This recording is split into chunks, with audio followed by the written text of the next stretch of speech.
বগৰী গছৰ তলত মানুহে লিলিমাই কৰিব পাৰে নেকি? বগৰী গছ বাৰু লিলিমাই কৰিবৰ কাৰণে উপযুক্ত জংঘল হয়নে? আপোনালোক ইমান তললৈ নামি গৈছে।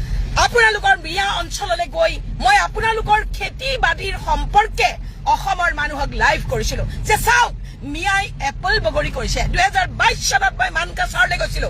হাতচিকিমাৰীত মই এপল বগৰী প্ৰথমবাৰৰ কাৰণে দেখিছিলো। আপেল বগৰী তেতিয়া অসমত আপেল বগৰীৰ খেতি কৰা হোৱা নাছিল। আৰু সেই তাৰ পৰা মই আপেল বগৰীৰ লাইভ কৰি কৃষকজনক ওচৰত লৈ ফটো তুলি মই অসমৰ ৰাইজক কৈছিলো যে এটা প্ৰবন্ধ লিখিছিলো যে বাৰীৰে বগৰী বুটলি।